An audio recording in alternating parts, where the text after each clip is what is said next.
Hello students, my self engineer D Kumar. पिछले video में हमने दो न्यूमेरिकल्स किया और मैं एक डेरिवेशन कर रहा था। उसी समय थोड़ा टेक्निकल इशू आ गया जिसके कारण अपनी वीडियो स्टॉप हो गई। मैं उसी वीडियो को आगे प्रोसीड कर रहा हूं और एक डेरिवेशन है, उस डेरिवेशन को करने जा रहा हूं।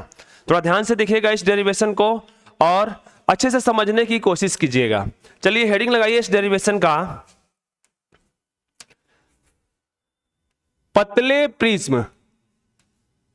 पतले प्रिज्म द्वारा विचलन कोण की गणना।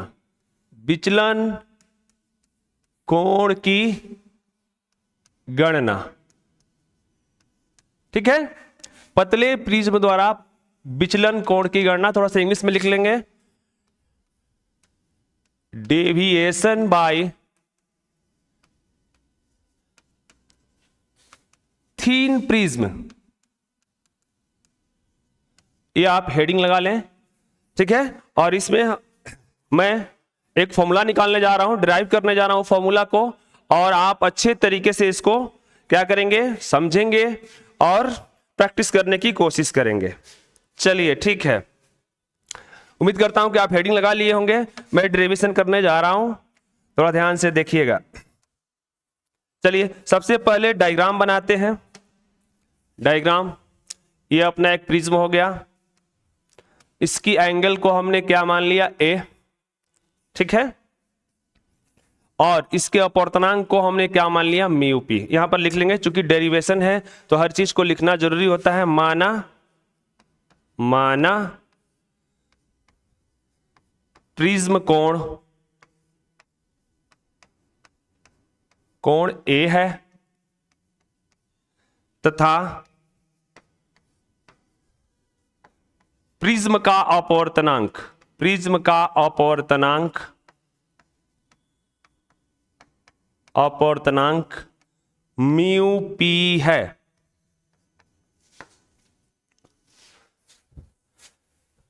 ठीक है, चलिए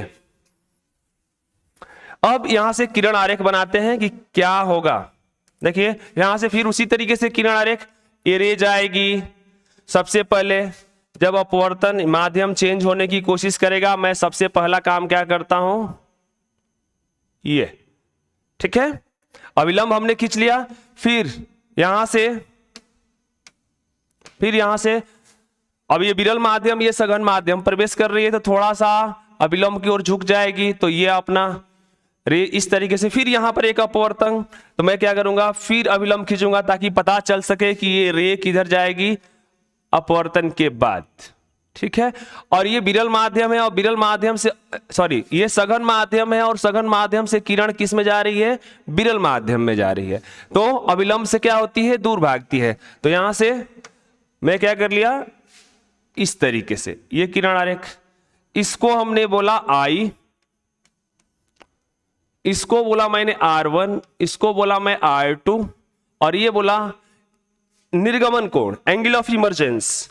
ठीक है, इसको बोला हमने निर्गमन कोण।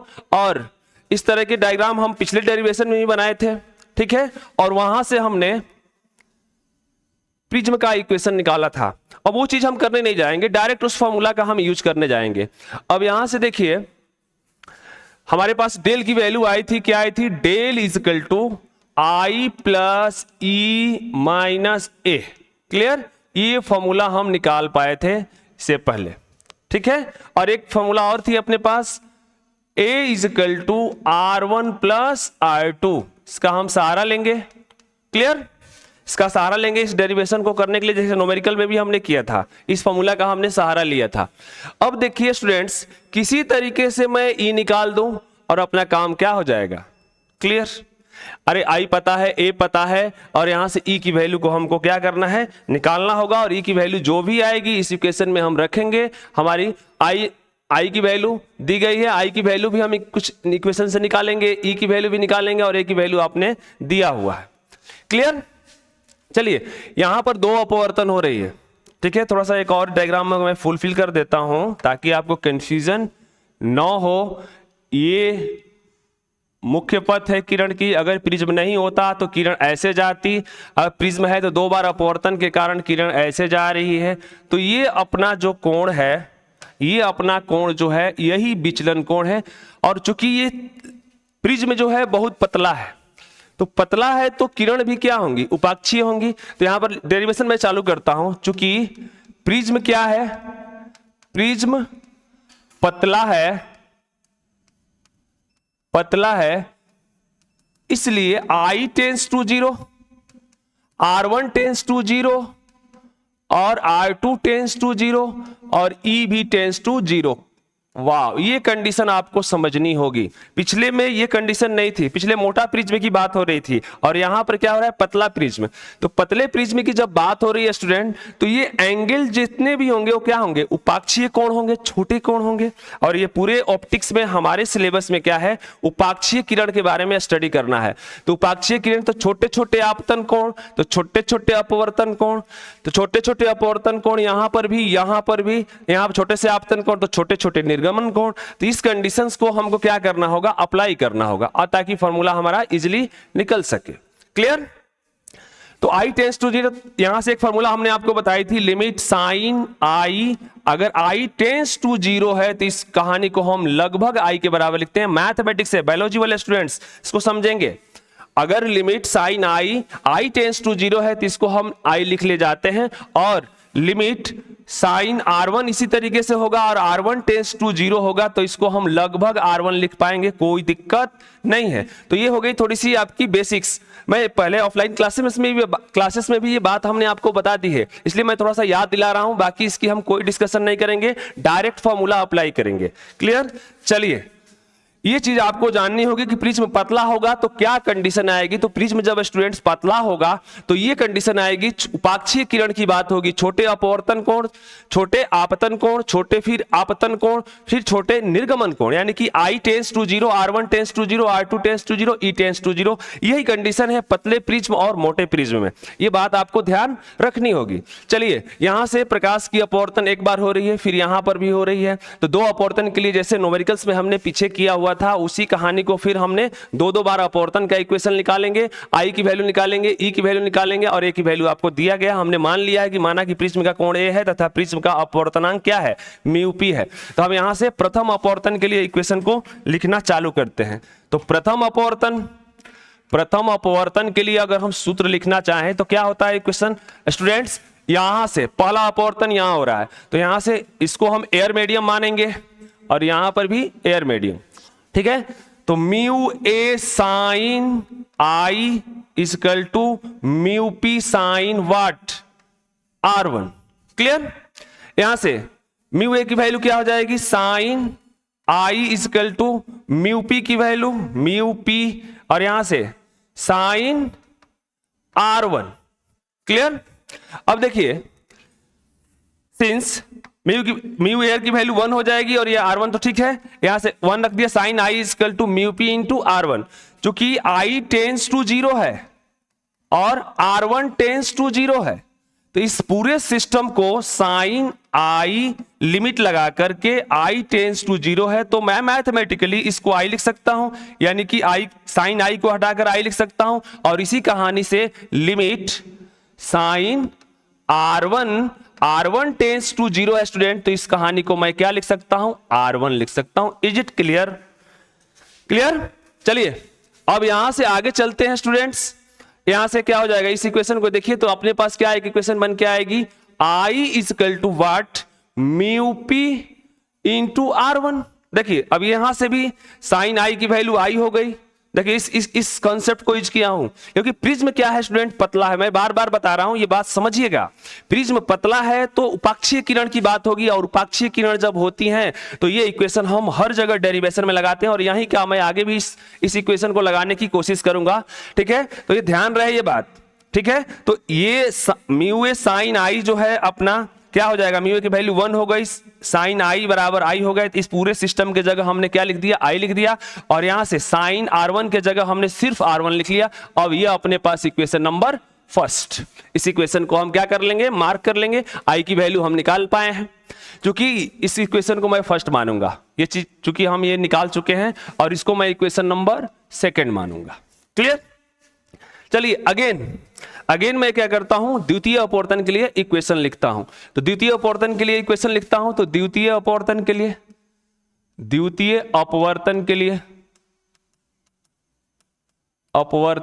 के लिए व्हाट वी हैव, यहां से म्यू पी साइन R2 बराबर फिर म्यू एयर साइन ई। क्लियर? अब यहां से चूंकि R2 भी टेंस टू 0 होगा और E भी टेंस टू 0 होगा, तो ये बात समझिए कि जो इक्वेशन यहां से हमने जो इस चीज को अप्लाई किया है यहीं से मैं निकाल सकता हूं। ये क्या हो जाएगा, म्यू पी R2 हो जाएगा अब बराबर यहां से E हो जाएगा। देखिए साइन E सिस्टम E बन जाएगा। अरे वही कहानी जो यहां पर I लगाया था या R1 पे लगाया था, वही कहानी मैं यहां पर भी लगाने जा रहा हूं। ये R2 क्या हो जाएगा, सीधा R2 बन जाएगा, क्योंकि R2 छोटा है E छोटा है। तो यहां से फिर साइन E भी क्या हो जाएगा, डायरेक्ट E हो जाएगा। तो यहां से क्या हो जाएगा, E बराबर म्यू पी आर, यहां से E बराबर अपने पास क्या हो जाएगा स्टूडेंट्स, E बराबर म्यू पी R2। इसको हम इक्वेशन नंबर 3 मानेंगे। क्लियर? अब E की भी वैल्यू अवेलेबल हो गई अपने पास और I की भी वैल्यू अवेलेबल हो गई, किसके रूप में, म्यू पी के रूप में। क्लियर? अब चलिए समीकरण फर्स्ट, सेकेंड तथा थर्ड से what we have, del is equal to what, I की वैल्यू, फर्स्ट से I की वैल्यू अपने पास कितना है, म्यू पी R1, फिर E की value mu P R2 minus A। अब इसको सॉल्व करते हैं, थोड़ा सिंपल लाने की कोशिश करते हैं। यहां से म्यू पी कॉमन कर लेते हैं, म्यू पी कॉमन हो गया तो R1 plus R2 minus A, और यहां से del is equal to what, mu P. ध्यान रखें ये R1 प्लस R2, यहां से देखिए A बराबर R1 प्लस R2, तो इसके जगह पर हम क्या लिख सकते हैं, A लिख सकते हैं स्टूडेंट, माइनस A। अब यहां से क्या कर लेंगे, del is equal to A को कॉमन कर लेंगे और ये हो जाएगा म्यू पी माइनस 1। ये अपना क्या आ गया, ये अपना डेरिवेशन का फॉर्मूला आ गया, ये पतले प्रिज्म का। यहां से A को कॉमन कर लिया, यहां से देखिए कंफ्यूजन नहीं, इसमें से इसमें भी A है, सॉरी म्यू पी, ठीक है, इस दोनों में से A को कॉमन कर लिया तो ये म्यू पी बचेगा और माइनस 1 बचेगा। ये अपना पतले प्रिज्म के लिए विचलन का क्या है, फॉर्मूला है, और इस फॉर्मूला को अच्छे तरीके से समझेंगे। जो भी कंफ्यूजन है स्टूडेंट्स, मैं मानता हूं कि आपको यहां पर होगा कि साइन आई एक बैक आई कैसे बन गया। तो स्टूडेंट्स मैंने इस फॉर्मूला का पहले क्या किया हुआ है, डिस्कशन किया हुआ है कि लिमिट साइन आई बराबर इक्वल टू आई होता है, I tends to 0, limit sign R1 अगर R1 और I1 टेंस टू 0 है तो इस कहानी को हम ऐसे लिख सकते हैं, क्योंकि किरण क्या है, उपाक्षीय है, प्रिज्म क्या है, पतला है, इसलिए हमने ये कंडीशन लगाया। और इस कंडीशन को आप क्या करेंगे, अच्छे तरीके से समझेंगे। अगर ये बात समझ में आ गई तो ये क्वेश्चन, ये जो डेरिवेशन है, मैं तो मानता हूं कि क्या है, पिछले न्यूमेरिकल की तरह है। इस तरीके से मैं इस डेरिवेशन को कंप्लीट किया, और आपको जहां भी प्रॉब्लम हो तो मैं इसको थोड़ा सा ऑफलाइन क्लास में आपको हिंट दे सकता हूं, ताकि आप क्या करें, अपने कॉन्सेप्ट को बूस्ट अप कर सकें। थैंक यू वेरी मच, मिलते हैं नेक्स्ट वीडियो में।